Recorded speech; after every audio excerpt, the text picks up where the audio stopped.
Assalamualaikum warahmatullahi wabarakatuh. Alhamdulillahirabbil alamin.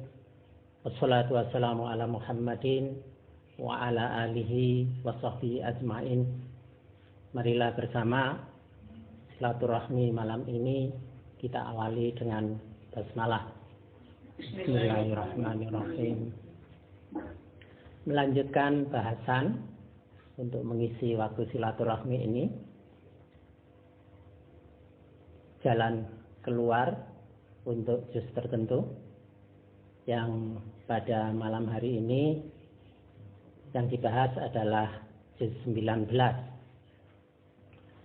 Namun mohon maaf, ini nanti hanya sedikit saja yang bisa disampaikan karena menimba keilmuan Al-Quran dengan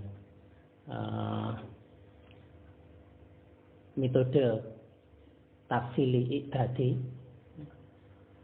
kami menyebutnya tafsili i'dadi, semacam analisis gitu, analisis huruf dan angka. Itu ibaratnya pekerjaannya seperti harus menyelesaikan mozaik. Dalam mozaik yang besar ini, juz 19 ini sangat banyak ini. Itu ibaratnya ini ada gambar pohon, binatang, rumah, halaman yang siap untuk disajikan, itu baru gambar pohonnya saja. Sedang gambar-gambar yang lainnya itu masih berupa kepingan-kepingan gambar, belum tersusun secara utuh.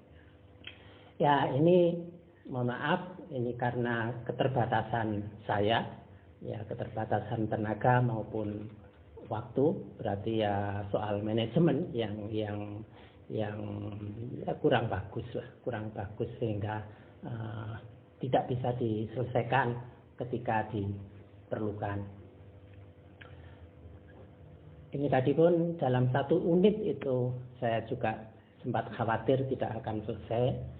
Namun alhamdulillah dengan pertolongan Allah ada bagian yang sudah utuh yang bisa disajikan untuk malam ini.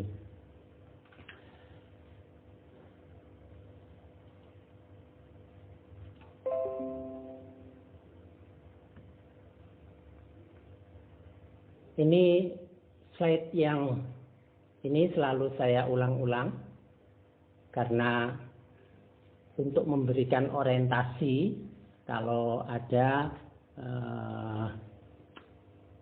yang baru bergabung, bahwa jalan keluar itu didasarkan pada makna yang terkandung pada halaman 14 dan 15 setiap juz. Kemudian bahasanya itu bisa menyangkut prinsip dasar, itu diartikan dari surah dari jumlah ayat pada halaman 14 dan 15 itu. Pada halaman 14 dan 15 juz dengan standar Mushaf Utsmani itu ada berapa ayat, lalu jumlah ayat itu dilarikan atau dirujukkan ke surat, jatuhnya surat apa, prinsip dasar. Kemudian ada bahasan langkah-langkah umum itu dengan menghitung nilai total kata kerja yang ada pada halaman 14 dan 15. Kemudian ada langkah khusus, itu diartikan dari huruf angka kata tertentu. Sejauh ini bahasan jalan keluar yang sudah sempat dibahas kata tertentunya waktu itu hanya juz 5 saja. Karena untuk memenuhi permintaan yang memiliki juz lain, sehingga tidak terlalu banyak sesi pertemuan yang diarahkan untuk membahas juz tertentu, tapi dibagi sedikit-sedikit, karena itu hanya prinsip dasarnya. Nah, sekarang masuk pada bahasan juz 19. Dari segi urutan, mestinya yang dibahas itu juz 18, tapi karena ada permintaan bahwa lebih banyak penghuni juz 19, kok penghuni ya? Apa ya? Apa istilah yang tepat? lebih banyak jamaah atau peserta yang memiliki komunitas. Waduh, keren ini bahasanya buruk ini. Komunitas, salah saya. Lebih banyak anggotanya, komunitasnya itu yang juz 19 daripada juz 18, maka juz 19 itu didahulukan supaya nggak protes juz 19. Yang sudah punya kebiasaan ngeyel ya. enggak. Turung-turung kok mesti keplaen. Kalau 18 itu kan riman, yo. Ikhlas. Lek ikhlas metu. Tapi lek karepe metu yo siji meneh. Kita membahas jalan keluar juz 19 yang kalau dihitung dari halaman 14 dan 15 itu ada 27 ayat. Karena 27, maka dirujukkan pada surah 27. Surah 27 itu surah An-Naml, semut. Nilai angka An-Naml, lam 23, mim 24, nun 25, al huruf ketiga 1, maka jumlah seluruhnya 103.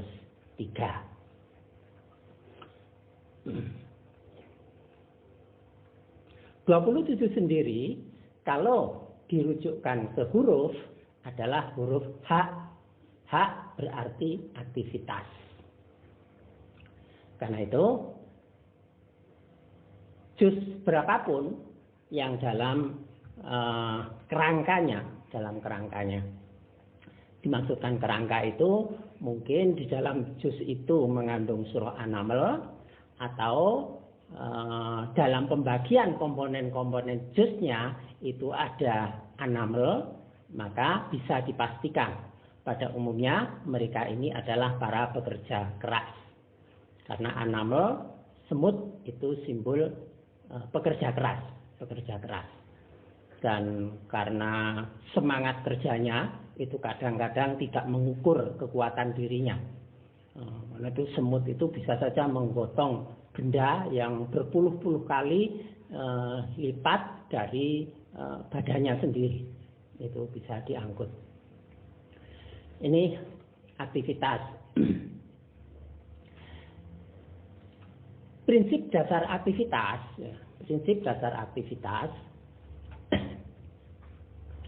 itu adalah yang bersifat rahmah. Aktivitas itu harusnya yang bersifat rahmah. Jadi kata ar-rahmah itu nilainya 103. Karena itu aktivitas semut atau pribadi yang di dalamnya mengandung unsur semut akan memiliki potensi untuk mengembangkan aktivitas yang bersifat menyebarkan kemaslahatan. Rahmat itu kebaikan, kasih sayang, kemaslahatan, semuanya mengarah pada kebaikan. Dan al-a'la, yang bernilai tinggi. Karena itu, kalau nilai tinggi itu perkembangannya pada juz 19 mengarah pada duniawi, maka akan cenderung menyukai barang-barang yang mewah, nggak mau yang sederhana. Itu kalau ngeksesnya ke duniawi. Tapi pengertian bernilai tinggi itu adalah kualitas yang dapat bermanfaat untuk diri dengan orang lain atau yang mengandung nilai kemuliaan, al-izzah. Jadi bersifat rahmat, tinggi, bernilai tinggi, dan mulia. Ini prinsip dasar dalam aktivitas atau hak yang dibawa oleh semut. Atau dengan kata lain, ini merupakan fitrah beraktivitas. Namun begitu, bisa terjadi pergeseran. Saya katakan pergeseran untuk tidak mengatakan penyimpangan. Nanti kalau dikatakan penyimpangan itu mungkin yang kena itu nggak enak. Iya. Kalau sudah yang merasa terkena itu nggak enak, itu terus merasa disinggung, merasa disindir, nanti nggak mau ngaji lagi kan nggak enak. Jadi pergeseran, saya katakan pergeseran. Bisa pergeseran pada aktivitas yang bernilai fahisah. Fahsa itu adalah bernilai kejahatan, buruk, bernilai maksiat. Itu kaitannya dengan kebiasaan melampaui batas atau melewati batas. Fahisah itu angkanya 103. Jadi ar-rahmah, al-a'la, al-izah itu 103. Al-fahisah itu juga 103. Ada itu nilainya 27, itu melewati atau melampaui batas. Tastahihi itu keinginannya. Ya. Jadi ada aktivitas yang bergeser dari semula rahmat, bernilai tinggi dan mulia, itu menjadi yang bersifat jahat, maksiat, buruk, kemudian melampaui keinginannya. Jadi keinginan itu saja sebenarnya sudah satu bentuk di atas kebutuhan. Mestinya orang itu yang diperlukan ialah memenuhi kebutuhan. Kalau manusia itu mendasarkan keperluannya itu pada kebutuhan, maka sesungguhnya Allah senantiasa mencukupi. Tapi kalau yang sudah berbicara keinginan, keinginan itu hampir selalu berada di atas kebutuhan. Ya. Orang butuh pakaian itu aja kan ya, yang penting bisa menutup aurat sesuai kebutuhan kan seperti itu. Tapi karena keinginan kan akhirnya butuh aksesoris tertentu. Rumah juga begitu berdasarkan kebutuhan ya sudah. Yang penting bisa berteduh, kemudian isi di dalamnya itu bisa dipakai untuk kehidupan sehari-hari. Tapi kalau sudah keinginan, maka akan mengembangkan model-model yang bermacam-macam. Bahkan ada orang tertentu yang setiap tahun itu pagarnya mesti diganti. Karena muncul keinginan-keinginan baru. Setiap melihat satu model yang dianggap baru, tertarik diganti lagi. Ini keinginan.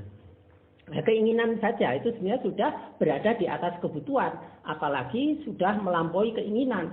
Berarti ia mengembangkan keinginan yang di luar batas kemampuannya. Kalau orang sudah banyak keinginan melampaui batas kemampuan, nah itu nanti mesti banyak penyesalan yang ia alami. Karena itu banyak dari aktivitasnya itu yang menghasilkan kesulitan, al-usrah. Tastahihi dan al-usrah itu angkanya 103 semua. Dari sini sebentar. Kalau dihitung 27 aktivitas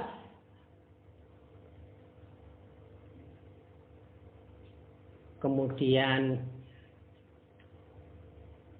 yang bernilai kejahatan, faksa, melewati batas keinginannya dan menimbulkan kesulitan. Kesulitan itu baik kesulitan diri maupun kesulitan orang lain. Ingat bahwa 19 itu bisa berarti masalah, tapi juga bisa berarti penyelesai masalah. Dia bisa menjadi problem maker, bisa juga menjadi problem solver. Karena itu aktivitasnya itu bisa menjadi masalah bagi orang lain, tapi juga bisa bagi dirinya sendiri. Kalau aktivitas khususnya itu bernilai faksah dan melewati atau di atas keinginannya. Dari jumlah ini, aktivitas bernilai kejahatan melampaui batas keinginan yang menghasilkan kesulitan itu jumlahnya 363. 363. Sekarang kalau kita rujuk surah 3 ayat 63, dinyatakan pada Al-Quran surah 3 ayat 63, fa in tawallau fa innallaha halimum bil mufsidin. Kemudian jika mereka berpaling, maka ketahuilah bahwa Allah mengetahui orang-orang yang berbuat kerusakan. Jadi itu, kalau terjadi pergeseran aktivitas dari fitrah, maka akan menjadikan orang juz 19 dalam upaya menyelesaikan masalah, mencari jalan keluarnya itu bernilai kerusakan. Dia akan menjadi orang yang berbuat kerusakan, baik itu disadari maupun tidak. Karena itu, tadi kan An-Naml itu 103. Kalau 10 ditambah 3 itu 13, 10 dikali 3 itu 30, kemudian jumlah 13 dan 30, 43. Maka penjumlahan 103 dengan 43 adalah 146. 146 ini adalah kata al-mufsidun, kaum perusak, orang-orang yang berbuat kerusakan. Kerusakan itu tidak selalu sifatnya fisik, tetapi ada yang sifatnya metafisik, yang bersifat rohani, yang bersifat kejiwaan. Misalnya ya menimbulkan kegelisahan, menyebarkan kebencian. Nah, itu kan menghasilkan pengerusakan secara rohani atau secara jiwa. Belum lagi pengaruhnya terhadap sistem ketenagaan semesta. Karena kalau perbuatan jahat itu menghasilkan energi negatif, maka setiap energi negatif itu mengganggu sistem jaringan ketenagaan semesta. Itu sifat kerusakannya. Karena itu dalam surah Al-Baqarah itu dinyatakan ada orang-orang yang berbuat kerusakan tapi merasa ia berbuat kebaikan. Ya. Jadi sejumlah orang itu mengatakan mereka itu muslihun, bahwa saya adalah orang-orang yang mengadakan pembangunan. Tapi dibantah oleh Allah bahwa mereka adalah orang-orang yang berbuat kerusakan. Hanya walakila yasurun. Hanya saja mereka itu tidak menyadari. Nah, potensi ini bisa terjadi ketika terjadi pergeseran dalam aktivitas. Lalu kalau merujuk pada surah 63 ayat 3, maka surah 63 ayat 3 menyatakan dzalika bi annahum amanu summa kafaru fatubi'a ala qulubihim fahum la yafqahun. Nah, itu yang berbuat kerusakan tidak mengerti. Yang demikian itu karena sesungguhnya mereka telah beriman kemudian menjadi kafir, maka hati mereka dikunci sehingga mereka tidak dapat memahami, mereka tidak dapat mengerti. Dari iman menjadi kafir itu menunjukkan ada perubahan. Nah, ini mengisyaratkan bahwa ada di antara orang-orang, karena ini berfokus pada bahasan juz 19 dan ayat ini lahir dari analisis jalan keluar juz 19, maka akan ada kecenderungan juz 19 itu mudah sekali goyah, gampang berubah pendirian. Bahkan perubahan pendirian itu bisa menyangkut keyakinan. Dalam ayat ini digambarkan ada orang yang semula kafir, kemudian sudah menjadi beriman, tapi ternyata menjadi kafir lagi. Akibat dari sikap yang tidak menentu, kurang kuat menahan prinsip, ini akhirnya menjadikan mereka itu justru hatinya itu dikunci. Kalau hati sudah terkunci, maka akan sulit untuk memahami dan mengerti kebenaran. Sehingga yang salah itu dikatakan benar, yang benar dikatakan salah. Itu bahayanya. Juz 19 itu ada potensi. Nah, jadi ini sifatnya potensi. Potensi itu tidak selalu terjadi. Potensi menunjukkan punya kekuatan, kecenderungan untuk berubah-ubah itu. Berubah-ubahnya itu biasanya atau utamanya, kebanyakan karena mengikuti teman. Taba'ah, ashabah. Taba'ah itu mengikuti, nilainya 23. Dan teman itu, sahabat itu nilainya juga 23. 23 itu dari mana? Nah ini, kalau 27 itu ditambah 19, kemudian kalau dikalikan 14, maka jumlah 9 dan 14 itu 23. 23 itu kata tabi'ah, mengikuti, kemudian juga nilai kata ashab, teman, sahabat. Ini mengindikasikan tentang pentingnya bagi juz 19 untuk memilih teman yang baik. Kalau ia berteman dengan teman-teman yang jahat, yang tidak bisa mengendalikan keinginannya, cenderung akan ikut seperti itu.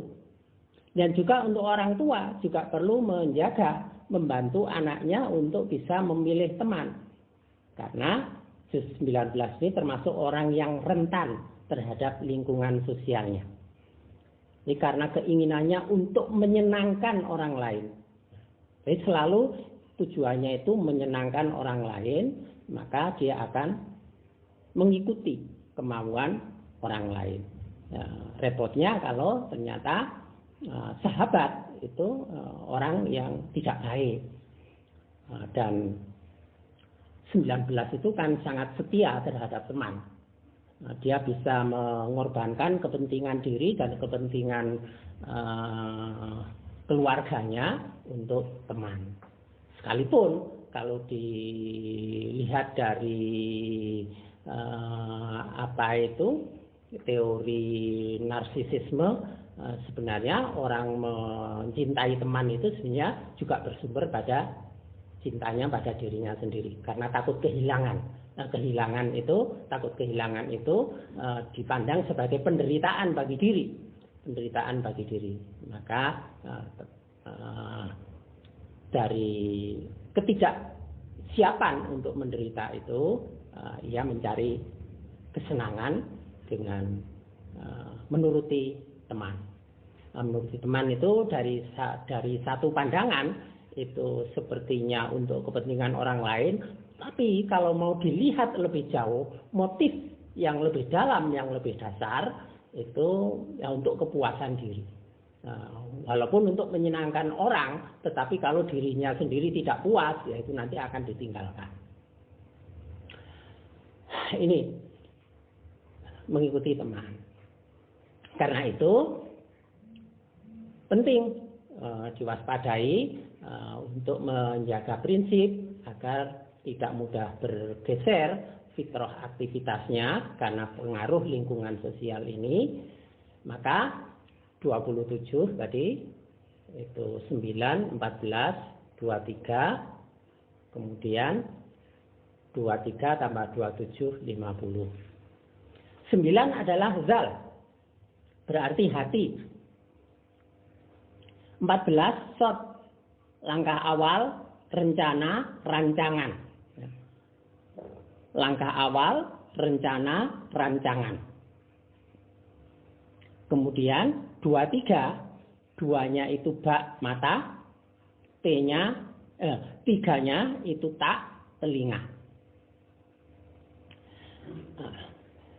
Mengapa ada rambu-rambu bagi juz 19 dalam upaya menyelesaikan masalah atau mendapatkan jalan keluar itu dengan rambu-rambu, membuat rencana, rancangan sebagai langkah awal dengan memfungsikan mata dan telinga hati serta menyempurnakannya. Karena 50 itu adalah akon. Akon itu menyempurnakan. Ini. Langkah awal, rancangan, rencana itu sangat diperlukan. Yang ini melalui proses pencernaan dan perenungan. Zat 23 itu dalam pembagian yang lain, 13-nya itu taro, merenung, berpikir, kemudian 10-nya itu mencerna. Jadi mencerna, merenung, fikir. Mengapa begitu? Ada kecenderungan juz 19 itu agak, bahasa Indonesia ini gerusah-gerusuh itu apa ya? Tergesa-gesa. Sering tergesa-gesa. Bahkan ia banyak berbuat lebih awal mendahului dari berpikir. Jadi mendahulukan berbuat dari berpikir. Dilakukan dulu, mikirnya belakangan. Ada kecenderungan seperti itu. Terutama ya yang tidak terbina. Terus ngaji bertahun-tahun ya mosok ya isik koyo ngono iku. Jadi kalau kemudian merasakan juz 19 saya kok nggak seperti itu, ya itulah hasilnya ngaji. Jadi elek-elek itu ngaji itu ada hasilnya. Nah itu kalau sudah nyata ada perubahan, ya sudah selanjutnya nggak usah ngaji lagi, berarti sudah lulus itu namanya. Ya. Nah, ini cenderung mendahulukan tindakan, berpikirnya belakangan, jadi agak tergesa-gesa. Lalu dengan rancangan, langkah awal, melalui proses perenungan, berpikir, mencerna, dengan melibatkan fungsi mata dan telinga hati, itu mengajak untuk agak lerem. Juz 19 itu tidak tergesa-gesa, tidak gerusa-gerusu, tapi melihat dulu, memastikan sebelum melangkah. Dengan rancangan, rencana, merenung, fikir, itu di dalamnya juga melibatkan manajemen waktu. Karena 103 itu al-asr. Al-asr itu waktu, simbol waktu. Maka bisa ditemui juz 19 itu yang memang sangat peduli, sangat perhatian terhadap waktu. Namun kebanyakan itu kurang peduli terhadap waktu. Karena itu bisa didapati juz 19 itu manajemen waktunya itu tidak begitu bagus. Kalau dia beraktivitas, dia akan lupa untuk istirahat. Waktu itu tidak diukur. Dan juga ketika sedang istirahat, bisa lupa untuk perlu beraktivitas lagi. Kalau saya mengistilahkan dalam bahasa Jawa, juz 19 itu juz tambeng. Kalau bekerja itu ya tambeng itu tidak kenal lelah terus-terusan. Tapi begitu istirahat tidur itu juga tambeng. Jadi kalau bekerja itu disuruh istirahat nggak mau. Tapi begitu tidur itu untuk bangun itu ya angel, sulit. Nah, ini tambeng. Jadi waktu itu nggak dimanage secara bagus. Kebanyakan seperti itu. Kalau tidak seperti itu alhamdulillah hasil ngaji sudah menjadi baik. Jadi sudah punya pemahaman tentang pentingnya membuat rancangan, rencana, dan langkah awal melalui pencernaan, perenungan, pemikiran dengan melibatkan mata dan telinga hati. Sekalipun semut itu sebenarnya tidak punya telinga. struktur biologis semut itu tidak memiliki telinga, tetapi tetap bisa mendengar. Semut mendengar itu melalui getaran. Jadi maka fungsi memandang dan mendengarkan itu tetap bisa dimiliki. Karena itu mendengarkan itu lebih banyak mengarah pada telinga hati, karena telinga biologis tidak dimiliki. Semut tidak memiliki telinga biologis. Karena itu kalau juz 19 itu lebih condong pada fisik, kurang pada rohani atau hati. Jadi ya agak apa ya? Orang telinganya nggak fungsi itu istilahnya apa itu? Rodo apa ya? Budek atau apa gitu ya? Pokok wangel dikandani. Angel temen tuturanmu. Itu katanya Pak Basman. Angel. Ya ini. Jadi dendeng. Jadi omongan itu, omongan orang tua, omongan orang-orang yang punya otoritas itu ya lewat begitu saja. Tetapi kalau terhadap teman setia, wah itu sangat peduli, sangat mendengarkan. Nah, karena itu membantu memilihkan teman-teman sahabat yang terdekatnya itu penting bagi orang tua terhadap anak-anaknya yang juz 19. Yang kalau saya mengatakan anak itu maksudnya itu anaknya bapakmu. Jadi anaknya bapakmu ya awakmu dhewe itu. Ya.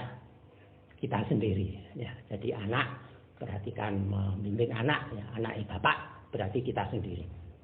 Nah, setelah itu menyempurnakannya atqona. Nah, nanti bisa dilihat apakah benar bahwa juz 19 itu sering tidak tuntas dalam perbuatannya. Nah, ada orang tertentu itu yang sangat perfeksionis. Kalau nggak sempurna itu nggak mau. Seperti kemarin itu membahas juz 17 itu termasuk orang yang perfeksionis. Biasanya sesuatu itu minta sempurna. Tapi 19 ora usah sepok ini tadi. Ya. Itu modelnya 19 akan seperti itu.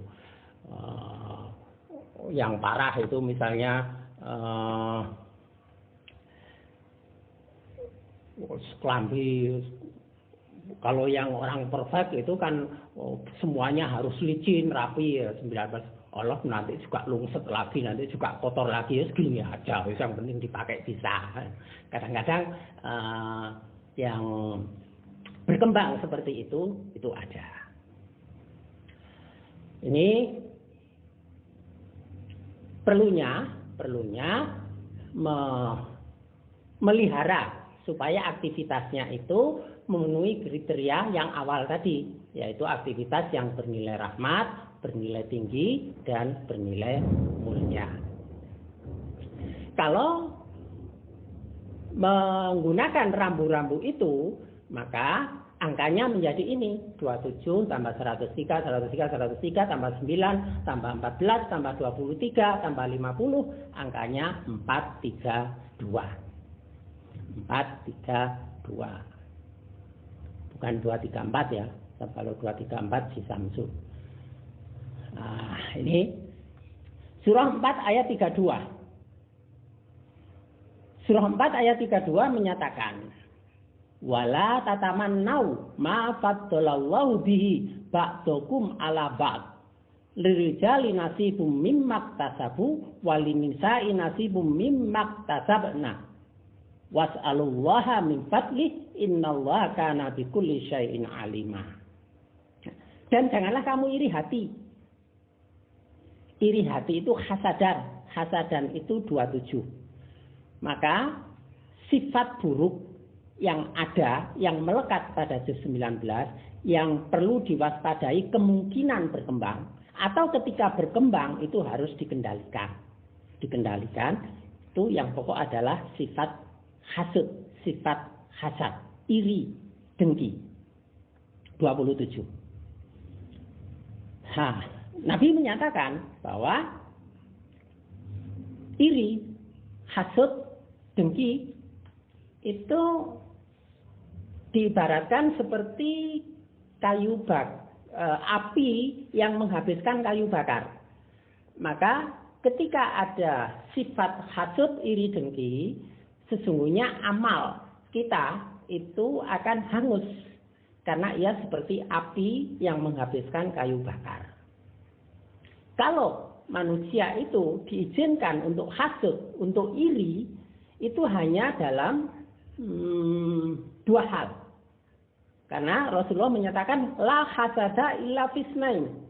Tidak ada hasud, tidak boleh ada hasud kecuali dalam dua hal, illa fisnain.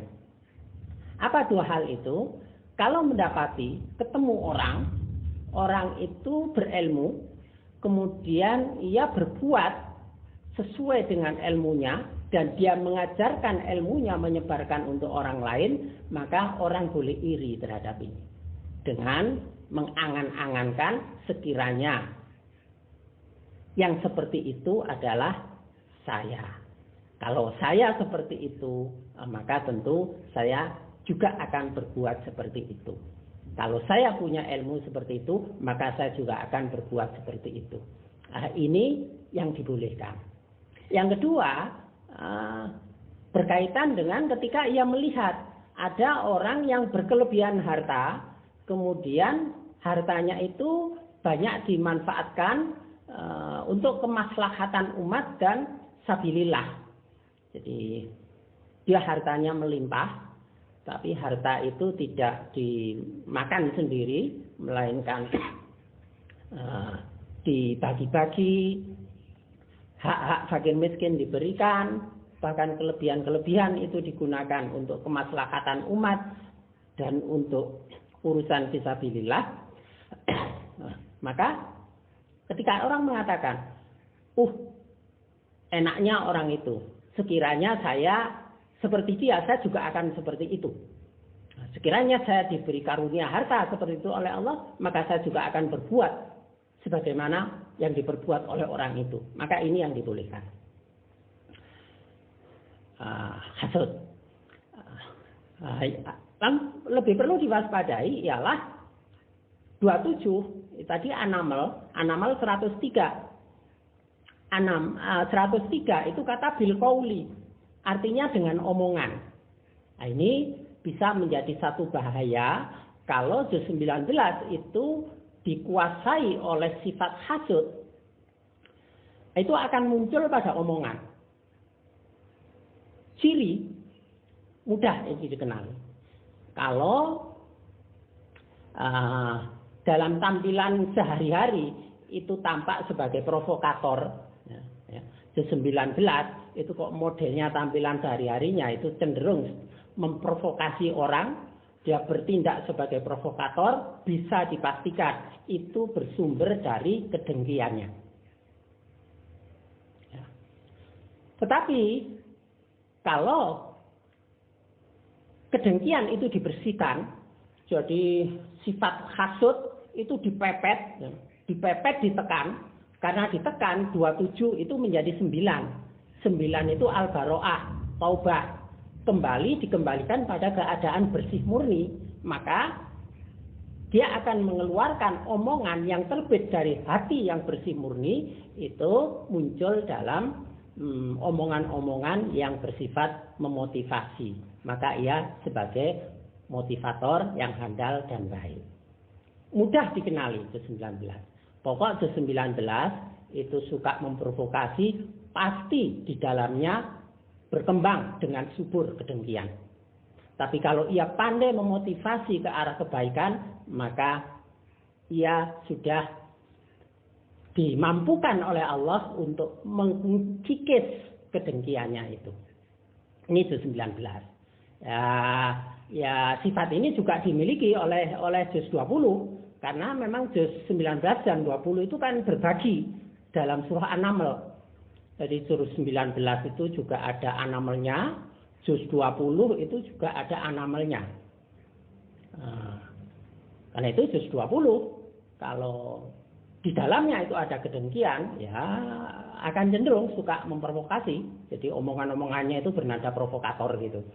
Nah, itu juz 20. Oh, maaf, ini ternyata ada juz 20 di sini ya. Wah, belum membahas juz 20 ini. Tapi ya itu tadi, kalau 27-nya itu bisa ditekan, kemudian menjadi 9 bersih, ia bersih dari hasud, maka omongannya itu membangkitkan, bersifat membangkitkan. Maka dia menjadi motivator yang baik dan andalan. Nah ini, karena itu janganlah kamu iri hati, hasud atas karunia yang telah dilebihkan Allah kepada sebagian kamu atas sebagian yang lain. Ya, semua punya bagian sendiri-sendiri. Dengan bagian sendiri-sendiri itu masing-masing juga punya tugas sendiri-sendiri. Karena itu 19 harus punya kesadaran. Karunia, kelebihan yang ada pada dirinya itu apa? Lalu fungsi pokok sebagai tugas kekhalifahannya itu apa? Mengapa? Karena semut itu adalah makhluk atau jenis makhluk, semut termasuk jenis serangga ya, serangga sosial yang bermasyarakat. Dan dalam sistem kemasyarakatan semut itu ada pembagian kerja. Ada semut ratu, ada semut pejantan, ada semut pekerja, dan ada semut prajurit. Ya. Kan itu. Semua mengerjakan sendiri-sendiri. Kalau memang keadaannya itu posisinya atau pangkatnya itu sebagai semut pekerja, ya sudah bekerja saja. Nggak usah mengambil alih urusan menjadi prajurit.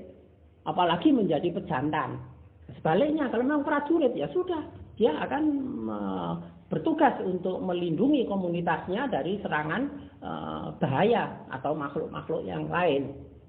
Melindungi pekerja-pekerja untuk tetap dalam keamanan. Nah, itu semut prajurit seperti itu. Sudah tugasnya itu saja. Nggak usah terus mau nambah dengan pekerjaan-pekerjaan yang lain. Dan tidak usah iri dengan tugas yang berbeda-beda itu. Dengan karunia yang berbeda-beda. Kalau sudah muncul hasud, maka bisa banyak hal yang ingin dikuasai, banyak hal yang ingin dilakukan. Maka itu akan membawa kesulitan. Berarti dia melampaui batas dalam keinginannya.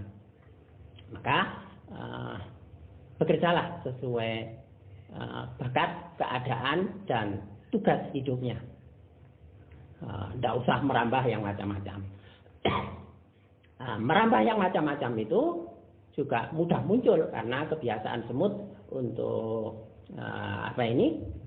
ngangkut barang yang di luar batas kemampuannya, yang melebihi berlipat-lipat dari ukuran badannya sendiri. Semut kan begitu, dia bekerja keras, sering mengabaikan kemampuannya, keinginannya banyak, semua mau diambil, padahal itu nanti akan membawa pada kesulitan. Kesulitan itu masalah, padahal ketika ketanggor masalah, semut itu mudah sekali panik. Jadi orang ke-19 itu mudah sekali panik. Jadi kalau sudah ketenggor masalah itu sudah bingung, biasanya heboh. Kan ada orang kalau masalah itu tenang, dipikir, diam, jangan sampai orang nggak tahu. Tapi kalau 19 ini mudah diketahui kalau dia masalah, karena sering bikin heboh. Kepanikannya itu yang mudah diketahui oleh orang lain. Dan semut itu kan binatang yang paling ngeyel kan ya. Coba saja usir semut itu, berkali-kali itu ya balik saja. Kalau kucing itu misalnya diusir dengan disiram gitu 4-5 kali itu sudah nggak mau kembali lagi. Semut itu tetap balik saja. Diusir pakai apa itu, ada benda-benda tertentu, zat kimia tertentu katanya bisa mengusir semut. Nah, itu ternyata kadang-kadang mereka berani mengorbankan diri. Jadi itu dilewati. Apa katanya itu kopi, katanya itu timun, katanya itu suruh, atau yang lain. Itu akan dilewati karena ngeyelnya ini. Ya itu karena nggak punya telinga. Jadi angel temen tuturanmu, angel temen tuturanmu. Angel. Ya. 19 juga perlu diwaspadai untuk juz 20. Dan bagi perempuan pun ada bagian dari apa yang mereka usahakan. Nah, yang penting ialah mohonlah kepada Allah sebagian dari karunia-Nya. Jadi biarlah diberi karunia tugas yang memang sesuai dengan jatahnya. Dan Allah mengetahui segala sesuatu. Nah, karena itu, karena tadi ini ada upaya atau pentingnya menekan 27 hasud, maka sangat relevan. Kita insya Allah 3 hari lagi kan sudah memasuki bulan Ramadan. Ramadan itu dalam ibadah puasa itu dalam rangka mengendalikan ini. Nah, salah satunya untuk 19 itu silakan diwaspadai sifat hasud pada dirinya. Bagaimana itu bisa dikendalikan. Terus omongan bagaimana omongan yang bersifat memprovokasi itu bisa dikendalikan. Ini juz 19, tapi sekaligus juga 20 karena An-Naml juga dimiliki oleh juz 20.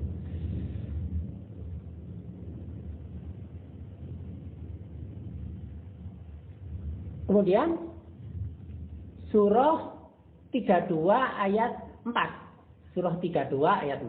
Kalau tadi surah 4 ayat 32, sekarang kita lihat surah 32 ayat 4. Surah 32 ayat 4 menyatakan Allahul ladzi khalaqas samawati wal arda wa ma bainahuma fi sittati ayamin tsumma stawa 'alal arsy. Ma lakum min dunihi min waliyyin wala syafi' afala tatadzakkarun. Ya. Allah yang menciptakan langit dan bumi dan apa yang ada di antara keduanya dalam 6 masa. Kemudian dia bersemayam di atas arsy. Ini enggak usah dibahas ya. Panjang kalau dibahas. Sebenarnya bukan panjang, tapi persoalannya saya juga nggak ngerti. 6 masa dan semayam di atas arsy itu yang seperti apa. Jadi nggak usah dibahas. Ya, bagimu tidak ada seorang pun penolong. Nah, ini intinya ini bahwa tidak ada seorang pun penolong maupun pemberi syafaat selain Dia Allah. Maka karena kebergantungan atau pengharapan akan pertolongan dan syafaat itu hanya dari Allah, maka ini yang harus dipegang untuk kuat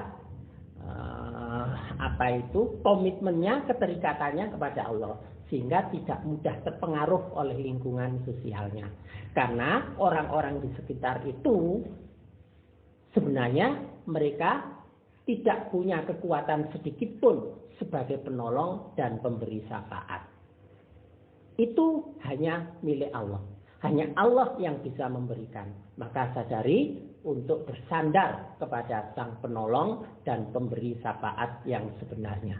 Walaupun manusia di sekitar yang mengaku sebagai sahabat menjanjikan sebagai pertolongan, syafaat, bantuan, tetapi itu hanya janji yang tidak akan pernah bisa diwujudkan dalam pengertian hakiki.